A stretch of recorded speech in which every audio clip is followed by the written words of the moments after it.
I'm the founder of D.I.A, Diasporic Images of Africa, where we use the visual and performing arts to showcase Africa's connection to countries and cultures around the world.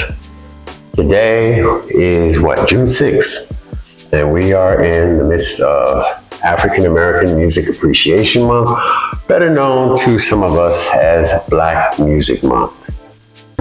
As you see, we're sitting here before the display for this month. We're at the Asbury Park Library doing, in terms of the school year, the last of the History Month presentations and displays. But I won't be doing a presentation, but I will be doing and do have this display up for your viewing pleasure, I guess. So let's just talk more about this presentation. Can you just give us a brief about what the display means and what this month is entailing? Like I said, this is in terms of the school year going from September to June.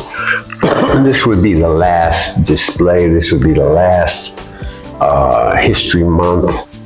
And as I said, because it is African American Music Appreciation Month or Black Music Month, what I have attempted to do, what we have attempted to do, is show not only African American, but Black musicians who have contributed to the different musical genres that we find here in the Americas, primarily the United States, but in the Americas as a whole.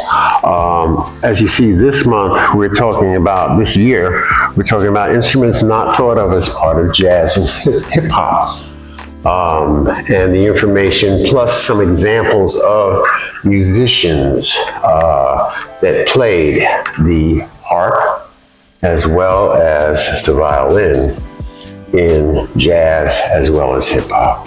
So that's what's there. Now, if you look in the middle of the display case, you will see you won't see any violins, you won't see any harps, but these are African instruments or replicas of African instruments. This one's in the write-up that you did. This one is, that's right, this one is a replica of a kora, which of course you can see it over there. The musician that I'm highlighting is Sekou Keita. He's a Senegalese kora player. And last year, I don't think I did, but at any rate, I have to mention her.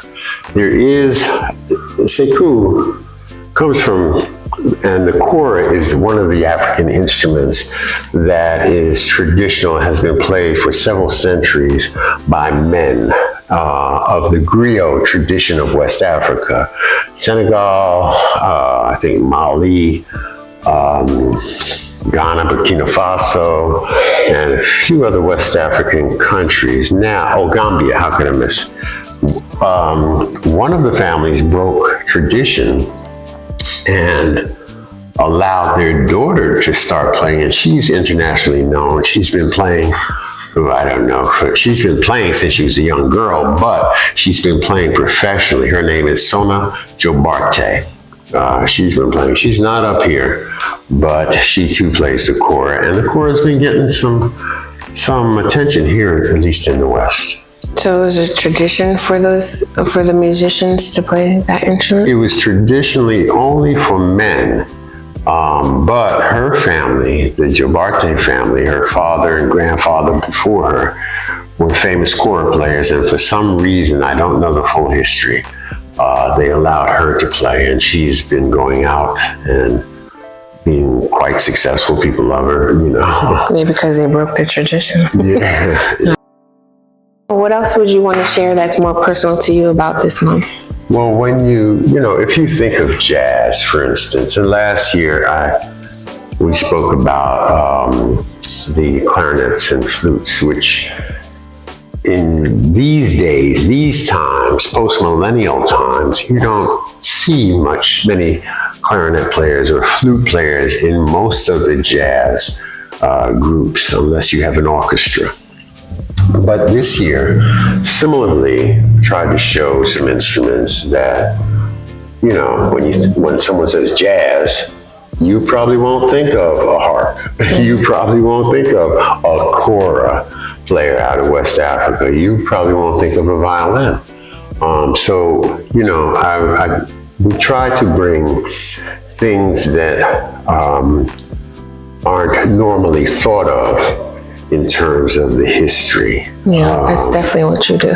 when we say Black history or African American history, and we talk about slavery as we did early in the year, no disrespect to Harriet Tubman, Sojourner Truth, Nat Turner, Denmark Vesey, or any of the other the people of that era. Great respect and love for their contributions to Black resistance and Black freedom.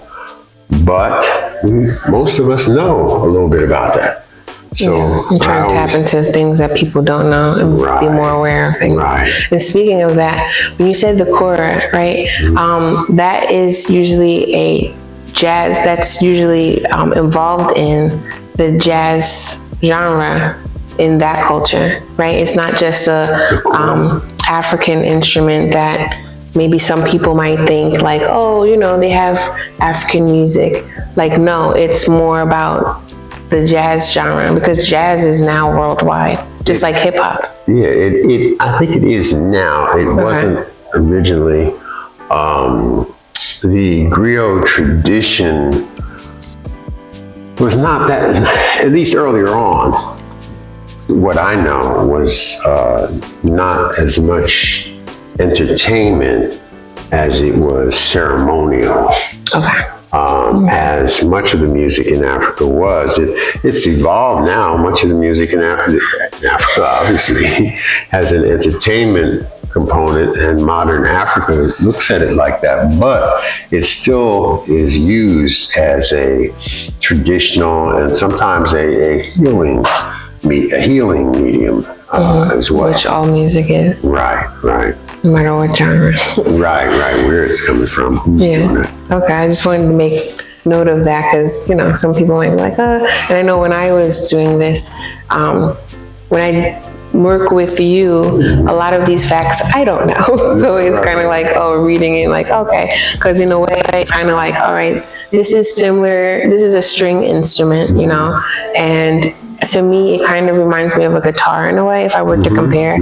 But not really. And plus, any instrument can be played in a certain way of a genre. So the kora in particular, one of the sort of slang names for it here in the States, I don't know if they call it that in over in the continent, but they call it the African harp. And if you listen to the sound of a kora being played, it does have a harp-like sound to it. Okay. There's one other, you look at this one here, the triangular one, it's called the kirar. It's out of Ethiopia, which is, of course, in East Africa. Now, I don't know how it sounds, but from what I understand, there's two sides. That's a replica of the kirar anyway. And you can see, it reminds you of a lyre or a small handheld harp, that you would see in medieval Europe, I guess. So I try to bring out these instruments. Everybody knows the djembe drums. This particular thing here is a sistrum, sort of like a rattle. It too is from Ethiopia. And rattles, of course, you might think of the maracas, which... but that too, very ceremonial as well. So. Okay, so then what do you want to share with the viewers, what to expect for next month or even the following year? Because the next history month is in September? September, right. Okay. September and October will be the Hispanic or Latino History Month. And then, of course, in November, we have Native or Indigenous American History Month. We will be doing it, but more than likely it will be digital and on a social platform, certainly on the blog. I was about to say, because Right. better see in the block. Right, the Substack, DIAproject.substack.com blog.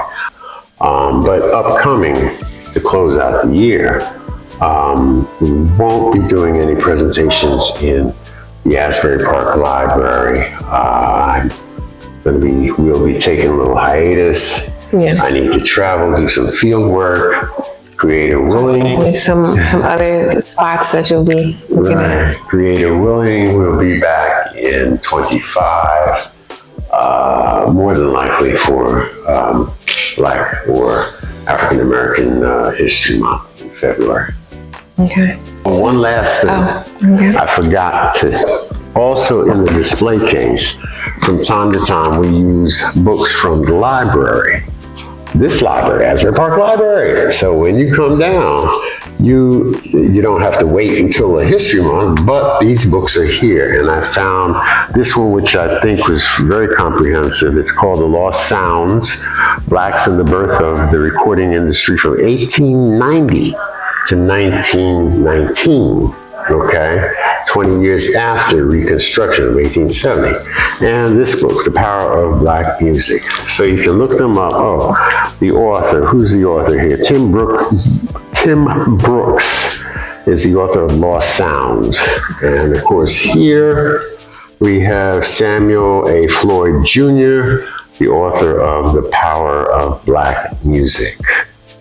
So we try to introduce some ideas that, yes, we can celebrate Black history, women's history, Asian Pacific Islanders, all of them. We can celebrate, but celebration to me means, let's party, but let's also learn. It's necessary for us to spend a little time and learn. We can party, but let's learn. Yeah, celebrate and recognize too. Recognize Pay homage. history. Right, because all of us stand on the shoulders of someone else.